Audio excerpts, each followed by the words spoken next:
British journalist Jon Offei-Ansah is the founder and publisher of Africa Briefing, a Pan-African news magazine that's based in London. He joins us now via Zoom from the United Kingdom to talk about this development. Thanks so much indeed for joining us, and welcome to the programme.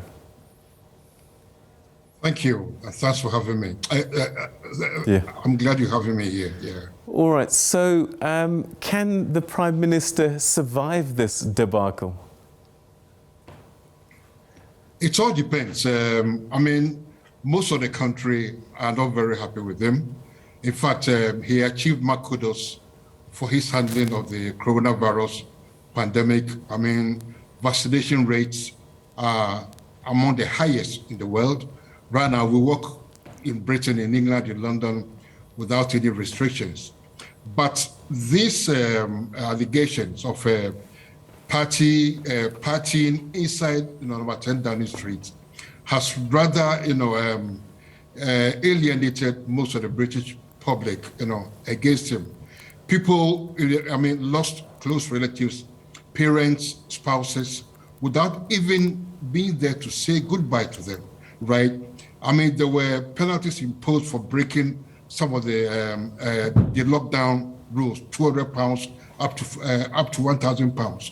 And here we are, the one who made the rules, wasn't adhering to them. Okay, so the British public is not very happy. And I could say that if there were elections today, Boris Johnson and his Conservative Party would lose and lose woefully. And again, most of his Conservative Party colleagues, inside Parliament, are also not happy. But if there are about 360 Conservative MPs in Parliament, in the House of Commons, and if 50% of them, that is 54 of those 360 MPs, decide to move for a motion of no confidence in him, that means he's toast. There'll be, the motion will be certain, to depose him. Matt Hancock, Health Secretary, lost his job for what some people might say was a lesser offence compared to what's going on now. And his was not observing the social distancing rules. How can it be then that the Health Secretary gets fired or resigns, forced to resign, and the Prime Minister can try to hang on for dear life for much worse offences, it would seem? Yes, that's the double standard that is riling most people in the UK at present. I mean, how could you impose one rule, expect everybody to adhere to those rules, and you do the exact opposite? Partying, like there was no tomorrow, like it was Christmas. Okay, so these are the double standards, and people are not very happy, with them at all. And I suppose what makes it even more difficult is that initially there were denials, and evidence kept coming out. The Prime Minister sadly doesn't have a great history of telling the truth. He's been caught out in lies many times. And I just wonder if he as a cat has had his 9 lives now. Well, let's hope. He hopes, instead of 9, he has maybe about 12 or 16 lives. And look, he's been through a lot of scripts before, and been through them on scale. But this one is very serious, and we are yet to see if he has the full support of his MPs, within Parliament. If not, and like I said earlier on, if 15%, that is 54 of the 360 Conservative MPs in Parliament decide that they've had enough, then I'm sorry, as the English would say, he's toast. A good indicator normally is in Parliament when the opposition leader starts speaking, he's normally drowned out by the opposition, by the ruling party benches. And it seemed today that the Conservative benches were unusually quiet. That can't bode well for Boris Johnson. No, it doesn't at all. Like I said earlier, most of his own Conservative Party MPs are not very happy. Even some of the MPs themselves lost close relations because of the COVID. Lost them without even being there to say their final goodbyes. So I mean, most of them are not happy. So well, it remains to be seen whether they'll have that political will and the principle and the integrity, to vote him out. But I suppose, when we look at what's happening across the pond in the United States, it's quite a thing to go after someone who had been regarded as a popular leader, and to try and do a palace coup within the Conservative Party would need quite a number of people to agree and then to go for it, because if the coup fails, they could all be out of jobs. I wouldn't say so, because look, this wouldn't be the first time this has happened. I mean, we all recall in the 90s when Margaret Thatcher, who until then everybody thought was unassailable, and he was ousted. Okay, it happens most of the time.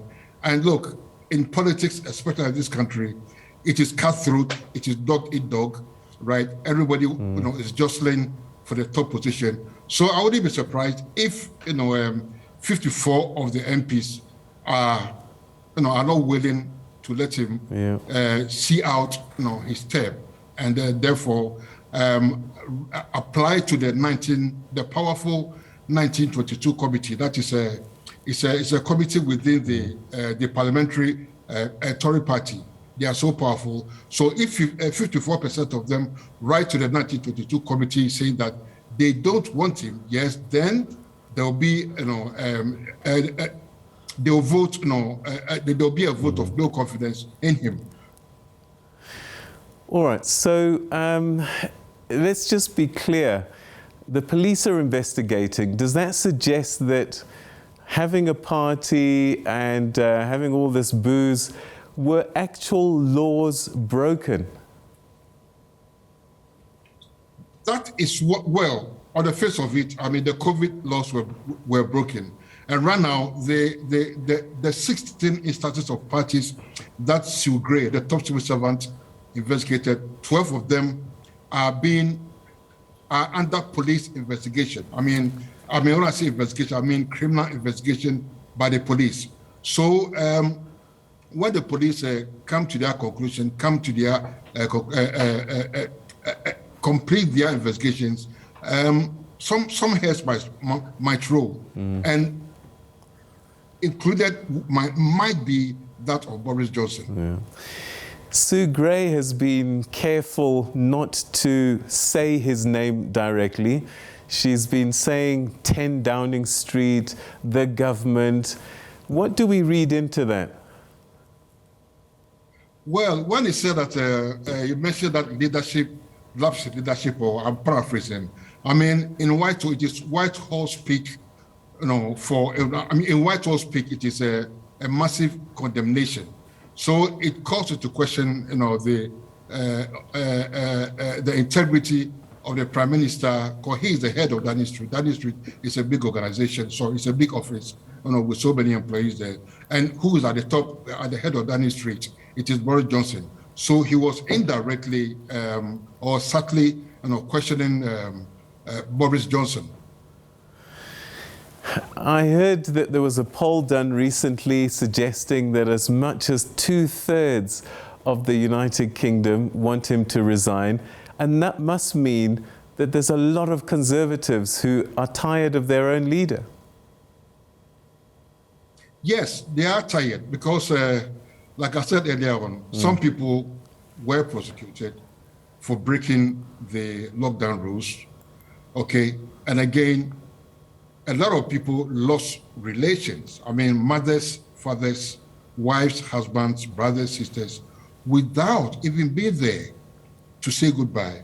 And even when they passed away, some even had only about 10 people at the funeral. I mean, you can imagine.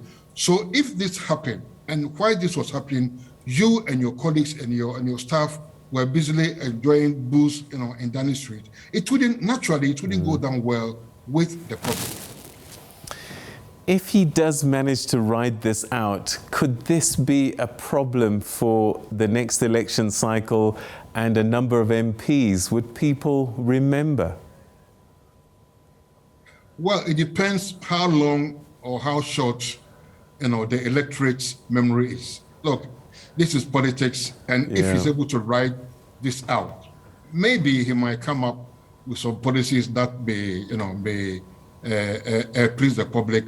But even right now, in the next budget, the Chancellor is proposing to increase the national insurance contributions to about 12, from about 9% to about 12%, which people are not happy about.